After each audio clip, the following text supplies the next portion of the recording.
एक बार श्रीनाथ जी की हवेली में एक व्यक्ति कंसुरा गा रहा था। बहुत ध्यान से सुनना, मैं तो बहुत विनम्रता से निवेदन करता हूं, जिनके पास स्वर का भाव कम हो वो कम ही सेवा किया करो ठाकुर जी के सन्मुख। ठीक है, करताल की सेवा करो, मधुर भाव से सबके संग गाने की सेवा कर लो, लेकिन स्वच्छंद भाव से ठाकुर जी के सामने मत गाओ, यदि स्वर उतना मधुर नहीं है तो। क्यों? एक बार एक व्यक्ति गा रहा था श्रीनाथ जी के सन्मुख, बहुत कंसुरा गा रहा था। इतने में ही कुम्मन दास जी पहुंच गए। कुम्मन दास जी ने जैसे ही सुना तो कुम्मन दास जी उससे बोले, भैया काय को गा रहे हो? बोले, अरे ठाकुर जी राग थोड़ी देखते हैं, ठाकुर जी तो अनुराग देखते हैं, अनुराग कितना है ये देखते हैं।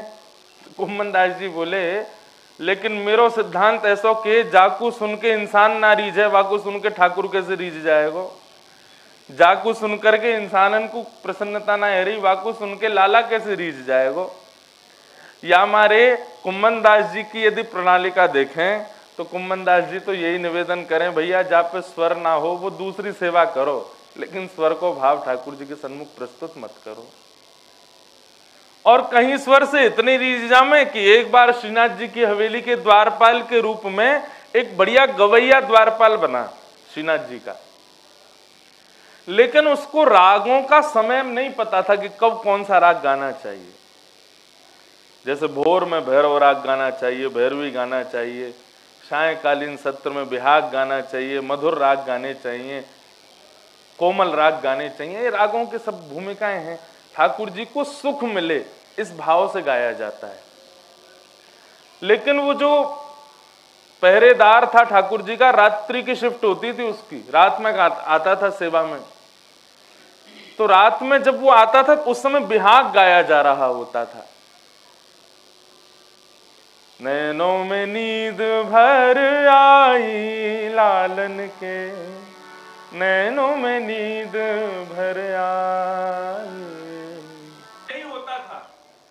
और वो रात्रि में जब वो सेवा में आता था तो सेवा में आते समय उसके मन में विचार रहता था कि भाई इतना सुंदर राग गा रहे हैं समस्त अष्टसखा, रात भर वही गाता था, नैनों में नींद भर आई। अब रात भर गाता था, ठाकुर जी तो भीतर सो रहे हैं, कोई आपत्ति नहीं, लेकिन जैसे सुबह उठने का समय होता था उस समय भी वो वही गाता था, बिहाग गाता था।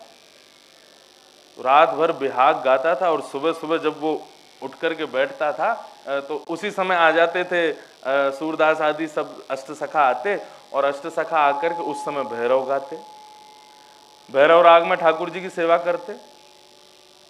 मोहन जागरे बल जई है, लाला जागरे बल जई है, तेरे कारण श्याम सुंदर मैं नई मुरलिया लई,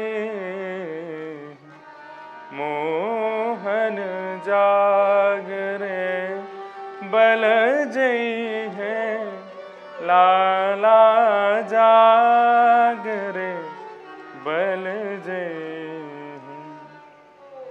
सुबह का राग है, तो वो ये सुन करके जाता तो उसको इतना अच्छा लगता, अरे वाह कितना प्यारा, रात से भी सुंदर राग सुबह का। अब वो क्या करता कि आज सवेरे भैरव सुन के गया तो रात में जब सेवा में आता तो रात भर भैरव गाता। अब ठाकुर जी यहाँ पहुंच गए सेन सैया पे और बाहर से वो गा रहा है, मोहन जागिए बल जई है, रात्रि के बज रहे हैं 1-2 और ठाकुर जी भीतर बैठे, भैया काहे गो भोर रह गई। तुरंत ठाकुर जी व्यवस्थित हो गए, मंगला होगी। खड़े खड़े खड़े बोले, अभी तक कपाट नहीं खुले और ये भोर को राग गाया जा रहा हो बाहर से। बैठे बैठे ठाकुर जी ने तब अनुमान लगा, अरे ये तो रात के 2 बज रहे और ये अवई से मुंह को जगा रहा है। अब ठाकुर जी कैसे कहें भैया शांत है जा, नहीं हो शांत, गाये जा रहा है, मोहन जागरे बल जाइए, पूरी रात गाया। वो तो इसलिए गाता था कि उसको नींद ना आवे, लेकिन कष्ट ठाकुर जी को हो जाता था। अब सुबह भोर का समय हुआ, उसकी सेवा पूर्ण हो गई, वो तो घर चला गया। अब यहाँ आए गोसाई जी ने आके कपाट खोले, बंटा भोग झारी जी आदि सब सामने पधराई। ठाकुर जी की जैसी आरती करने लगे, अब ठाकुर जी खड़े खड़े, और कभी यहाँ झोंकाले में, कभी इधर झोंकाले में, कभी आगे गिरे। गोसाई जी बोले ये सोए ना है रात भर, नेत्रन में नींद भरी भई है। तुरंत कपाट बंद किए। जय जय।